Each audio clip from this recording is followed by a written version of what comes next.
विश्वासघात से जन्मा श्राप और राजकुमार का अंतिम निर्णय। अध्याय 1। सूर्य की पहली किरण जब महल की ऊंची मीनारों को छूती थी तब राजकुमार अर्जुन की आंखों में नींद कहाँ। रात भर वो उसी स्वप्न से परेशान था जो पिछले 7 दिनों से उसे सताता आ रहा था। स्वप्न में एक वृद्ध ऋषि का चेहरा दिखता था जिसकी आंखों में अजीब सा दर्द था। ऋषि कुछ कहने की कोशिश करता था पर उसकी आवाज अर्जुन तक नहीं पहुंचती थी। अर्जुन ने अपनी तलवार उठाई और महल के बाहरी प्रांगण में निकल गया। सुबह की ठंडी हवा में वो तलवारबाजी का अभ्यास करने लगा। हर वार के साथ उसके मन में वही प्रश्न गूंजता था, आखिर वो स्वप्न क्या संदेश देने की कोशिश कर रहा था। महल के मुख्य द्वार पर घोड़ों की टापों की आवाज सुनाई दी।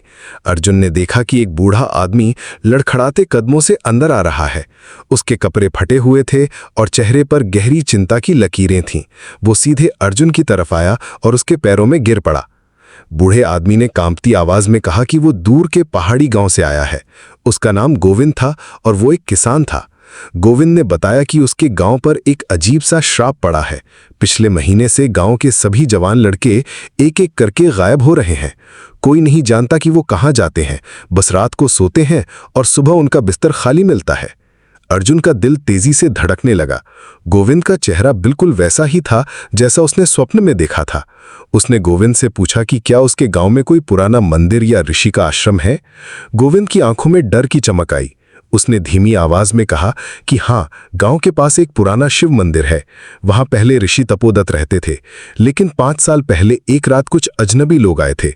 सुबह तक ऋषि जी गायब हो गए थे और मंदिर में सिर्फ खून के धब्बे मिले थे। अर्जुन के मन में तूफान मच गया। उसे याद आया कि 5 साल पहले उसके पिता राजा विक्रम सिंह ने कुल के शत्रुओं को हराने के लिए एक गुप्त अभियान भेजा था। उस अभियान में जो सैनिक गए थे वे वापस आने पर बहुत परेशान लग रहे थे। उन्होंने कभी नहीं बताया था कि वहां क्या हुआ था। अर्जुन ने तुरंत अपने पिता से मिलने का फैसला किया। वो दरबार में गया जहां राजा विक्रम सिंह न्याय की कार्यवाही कर रहे थे। अर्जुन ने अपने पिता को गोविंद की बात बताई और 5 साल पहले के उस गुप्त अभियान के बारे में पूछा। राजा का चेहरा एकदम से पीला पड़ गया। उन्होंने थरथराती आवाज में कहा कि वो बात अब तक किसी को नहीं बताई थी। 5 साल पहले उन्हें खबर मिली थी कि ऋषि तपोदत्त शत्रुओं की मदद कर रहे हैं। गुस्से में आकर उन्होंने सैनिकों को भेजा था कि ऋषि को पकड़ कर लाएं। राजा विक्रम सिंह ने आगे बताया कि सैनिकों ने जब ऋषि को पकड़ने की कोशिश की तो उन्होंने विरोध किया। लड़ाई में ऋषि तपोदत्त मारे गए, लेकिन मरते समय उन्होंने एक भयानक श्राप दिया था। ऋषि ने कहा था कि जिसने निर्दोष का खून बहाया है उसकी संतान को इसकी सजा भुगतनी पड़ेगी। अर्जुन को महसूस हुआ कि उसके पैरों तले जमीन खिसक रही है। उसने पूछा कि फिर अब गांव के लड़कों का गायब होना कैसे जुड़ा है इससे। राजा ने कहा कि शायद ऋषि की आत्मा अशांत है और वो बदला ले रही है। उसी समय दरबार में एक और आदमी आया। वो पहरेदार था और उसके चेहरे पर घबराहट थी। उसने कहा कि महल के बाहर एक अजीब सा साधु खड़ा है। वो कह रहा है कि राजकुमार से मिलना चाहता है और जब तक नहीं मिलेगा वहीं खड़ा रहेगा। अर्जुन और राजा दोनों बाहर निकले। महल के मुख्य द्वार पर एक लंबा साधु खड़ा था। उसके बाल सफेद थे और आंखों में एक अजीब सी चमक थी। साधु ने अर्जुन को देखते ही कहा कि वो जानता है कि राजकुमार को क्या परेशान कर रहा है। साधु ने बताया कि उसका नाम योगेश है और वो ऋषि तपोदत्त का शिष्य था। 5 साल पहले जब सैनिकों ने हमला किया था तब वो जंगल में था। वापस आकर उसने अपने गुरु को मरा हुआ पाया था। तब से वो इस शाप को तोड़ने का तरीका खोज रहा था। योगेश ने समझाया कि ऋषि तपोदत्त वास्तव में निर्दोष थे। वे कभी शत्रुओं की मदद नहीं कर रहे थे, बल्कि वे एक प्राचीन रक्षा मंत्र की साधना कर रहे थे जो पूरे राज्य को दुश्मनों से बचा सकता था। लेकिन गलत जानकारी के कारण राजा ने उन्हें मरवा दिया था।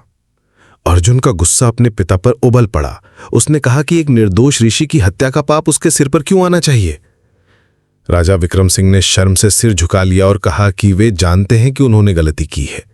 योगेश ने बताया कि श्राप को तोड़ने का एक ही तरीका है। राजकुमार को उस मंदिर में जाना होगा जहां ऋषि तपोदत्त मारे गए थे। वहां उन्हें ऋषि की आत्मा से माफी मांगनी होगी और उनकी अधूरी साधना को पूरा करना होगा। लेकिन यह काम बहुत खतरनाक है क्योंकि श्राप की वजह से उस जगह की शक्तियां बहुत अशांत हैं। अर्जुन ने बिना देर किए कहा कि वो तैयार है। उसे लगता था कि अपने पिता की गलती की सजा भुगतना उसका कर्तव्य है। राजा विक्रम सिंह ने मना किया, लेकिन अर्जुन अपनी जिद पर अड़ा रहा। योगेश ने चेतावनी दी कि रास्ता आसान नहीं होगा, मंदिर तक पहुंचने के लिए उन्हें जंगल से होकर जाना होगा, जहां श्राप की वजह से कई खतरनाक आत्माएं भटक रही हैं। और फिर मंदिर में भी ऋषि की अशांत आत्मा का सामना करना पड़ेगा। अर्जुन ने अपनी तलवार संभाली और कहा कि वो किसी भी खतरे से नहीं डरता। गोविंद ने भी कहा कि वो राजकुमार के साथ चलेगा क्योंकि उसके गांव को बचाना है। योगेश ने सिर हिलाया और कहा कि तीनों को अगली सुबह से पहले निकलना होगा। रात को अर्जुन को फिर वही स्वप्न आया, लेकिन इस बार ऋषि तपोदत्त का चेहरा साफ दिखा। ऋषि के चेहरे पर गुस्सा नहीं बल्कि दुख था। वे कुछ कह रहे थे लेकिन आवाज अभी भी साफ नहीं आ रही थी। अर्जुन समझ गया कि ऋषि उससे कुछ कहना चाहते हैं। सुबह होते ही तीनों ने यात्रा शुरू की। योगेश आगे चल रहा था और रास्ता दिखा रहा था। जंगल में प्रवेश करते ही अजीब सी ठंडक महसूस हुई। हवा में कुछ अलग था, जैसे कोई अदृश्य शक्ति उन्हें घेर रही हो। दोपहर तक वे जंगल के बीच में पहुंच गए। अचानक गोविंद चिल्लाया और कहा कि उसे अपने बेटी की आवाज सुनाई दे रही है। आवाज जंगल की गहराई से आ रही थी और गोविंद उस तरफ दौड़ने लगा। अर्जुन और योगेश ने उसे रोकने की कोशिश की, लेकिन वो नहीं माना। जैसे ही गोविंद जंगल में गहरे गया, चारों तरफ से अजीब सी आवाजें आने लगी। योगेश ने कहा कि यह श्राप का प्रभाव है। वे आत्माएं लोगों को भटकाने के लिए उनके प्रियजनों की आवाज निकालती हैं। अर्जुन तेजी से गोविंद के पीछे भागा। जंगल में अंधेरा होने लगा था, हालांकि अभी दिन था। पेड़ों की शाखाएं इतनी घनी थीं कि सूरज की रोशनी अंदर नहीं आ पा रही थी। अचानक अर्जुन को लगा कि कोई उसका पीछा कर रहा है। वो रुककर पीछे मुड़ा तो देखा कि एक धुंधली सी आकृति उसके पीछे खड़ी है। आकृति में ऋषि तपोदत्त का चेहरा था, लेकिन उसकी आंखों में गुस्सा भरा हुआ था। ऋषि ने धीमी लेकिन गूंजती आवाज में कहा कि राजा की संतान को यहां आने का कोई हक नहीं है। अर्जुन ने हिम्मत जुटाई और कहा कि वो माफी मांगने आया है। उसने कहा कि वो जानता है कि उसके पिता ने गलती की है और वो उसे सुधारना चाहता है। लेकिन ऋषि की आत्मा ने कहा कि माफी से कुछ नहीं होगा, अब तो बदला लेना ही होगा। अचानक जंगल में तेज हवा चलने लगी और चारों तरफ अजीब सी आवाजें गूंजने लगी। अर्जुन को लगा कि जमीन उसके पैरों तले हिल रही है। उसी समय योगेश वहां पहुंचा और चिल्लाकर कुछ मंत्र बोलने लगा। मंत्र सुनते ही ऋषि की आत्मा कुछ शांत हुई। योगेश ने ऋषि की आत्मा से कहा कि राजकुमार वास्तव में श्राप को तोड़ने आया है। उसने समझाया कि अगर श्राप नहीं टूटा तो और भी निर्दोष लोग मरेंगे। ऋषि की आत्मा ने कुछ देर सोचा और फिर कहा कि राजकुमार को पहले अपनी योग्यता साबित करनी होगी। आत्मा ने बताया कि जंगल में 3 परीक्षाएं हैं। अगर अर्जुन उन तीनों में पास हो जाए तो वो मंदिर तक पहुंच सकेगा, लेकिन अगर एक भी परीक्षा में फेल हुआ तो वो हमेशा के लिए इसी जंगल में भटकता रहेगा। पहली परीक्षा में अर्जुन को अपने सबसे बड़े डर का सामना करना था। अचानक जंगल बदल गया और अर्जुन खुद को एक अंधेरी गुफा में पाया। गुफा में हर तरफ सांप रेंग रहे थे। अर्जुन को बचपन से सांपों से डर लगता था, लेकिन अर्जुन ने हिम्मत की और धीरे धीरे गुफा में आगे बढ़ने लगा। उसे याद आया कि यह सिर्फ एक परीक्षा है और उसे गांव के लड़कों को बचाना है। इस सोच के साथ उसका डर कम होने लगा और आखिरकार वो गुफा से बाहर निकल गया। दूसरी परीक्षा में अर्जुन को अपने अहंकार से लड़ना था। उसके सामने एक राक्षस आया जो उसे ललकारने लगा। राक्षस ने कहा कि अर्जुन सिर्फ एक राजकुमार है और उसमें ऋषि की आत्मा को शांत करने की शक्ति नहीं है।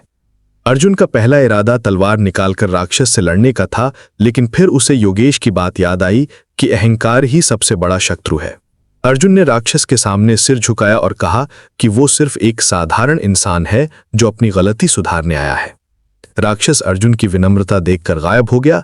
तीसरी और आखिरी परीक्षा सबसे कठिन थी। अर्जुन को अपने सबसे प्रिय व्यक्ति को खोने का दुख सहना था।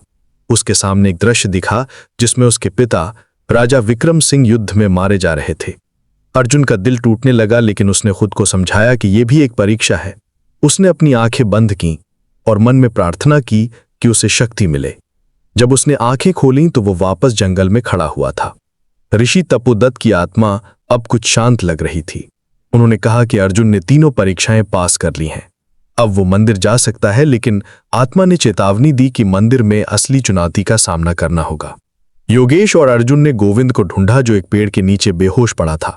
उसे होश आने पर उसने बताया कि उसे लगा था कि उसका बेटा उसे बुला रहा है, लेकिन जब वो पास गया तो कुछ भी नहीं था। शाम होने से पहले तीनों मंदिर के पास पहुंच गए। मंदिर पुराना और टूटा हुआ था। दीवारों पर खून के धब्बे अभी भी दिख रहे थे।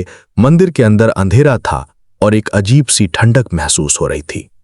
जैसे ही वे मंदिर में घुसे, दरवाजा अपने आप बंद हो गया। अंदर अचानक एक तेज रोशनी चमकी और ऋषि तपोदत्त प्रकट हुए। लेकिन ये वही शांत ऋषि नहीं थे जिन्हें अर्जुन ने स्वप्न में देखा था। उनकी आंखों में गुस्सा और बदले की भावना थी। ऋषि ने गरजती हुई आवाज में कहा कि राजा विक्रम सिंह की संतान को यहां आने की हिम्मत कैसे हुई। उन्होंने कहा कि वे अर्जुन को वही सजा देंगे जो उन्हें मिली थी, मृत्यु। अर्जुन ने कांपती आवाज में कहा कि वो माफी मांगने आया है। उसने बताया कि उसके पिता को पता चल गया है कि उन्होंने गलती की थी, लेकिन ऋषि ने कहा कि अब बहुत देर हो चुकी है। योगेश ने आगे बढ़कर अपने गुरु से कहा कि बदला लेने से श्राप और भी मजबूत हो जाएगा। उसने समझाया कि अगर अर्जुन को मार दिया तो गांव के लड़के हमेशा के लिए गायब हो जाएंगे। ऋषि ने अपने शिष्य की बात सुनी, लेकिन वे अभी भी गुस्से में थे।